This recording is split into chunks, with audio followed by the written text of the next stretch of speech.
Hi, this is Gary Yelton with Electronic Musician and Keyboard Magazine. I'm here with Alan Howarth at the Mountain Oasis Festival in Asheville, North Carolina. Alan's going to show us a little bit of his equipment that he has been playing his movie hits on. Show us around, Al. All right, well, hi gang, this is Alan. We just got done playing a set. I kept it really simple because I wanted to travel with this stuff. So I kind of surrendered the idea of bringing any analog synths or any real heavy gear because I'm my own roadie on this tour. So I'm a little lazy. So really it's all come down to Logic and software synths. I'm running Logic 9 right now. I haven't switched over to 10. It's on a MacBook Pro. I hot rodded this thing with a solid state drive and another 750 gigs, so there's a terabyte right in the laptop. So he's doing his thing. I'm just using the MIDI keyboard as a MIDI keyboard. It's just a MIDI controller. Everything is coming into a Mo2 Traveler down here, so that's my main output. I also got my guitar synth over here. Come over, just take this.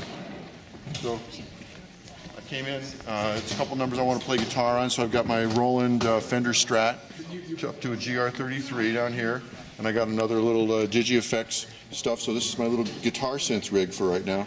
But I love the guitar as a controller for synths. I think there's a lot of unexplored worlds there using the guitar as a controller for the synths. Obviously the keyboards are obvious. I also have a Yamaha MIDI wind controller because I used to play saxophone.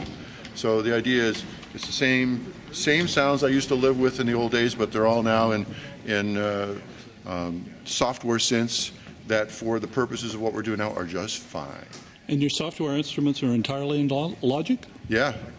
So everything lives in Logic. I've got the Native Instruments Prophet 5. I got the Arturia Prophet 5. I've got the Arturia Moog Modular, the Mini, and their Oberheim, and their Juno 6, I think. I cannot remember right now.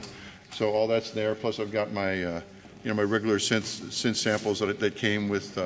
I worked with another fellow named Larry Hopkins, who you guys should really know. And Larry's sort of my sample guy, so he gives me all these cool samples and keeps me fed because I just don't have time to deal with this stuff anymore. So he's the one who spent all the time matching up your old sounds with your new instruments? Yeah, that and well, in the Prophet 5, I'm pretty quick at it, so I was able to get my old sounds up pretty fast. And it's like maybe a half dozen or a dozen of them. It's not that wide because of the way we're performing tonight. And then I also have Absinthe in there too. AB synths. Everybody's using that a lot. Yeah, I got Absinthe 3 and 4. I think is pretty much what we heard tonight. Okay. And then a couple samples that are just right out of the track. Literally went to the track and pulled some stuff out so I have the real stuff. Because the idea was to be somewhat authentic tonight.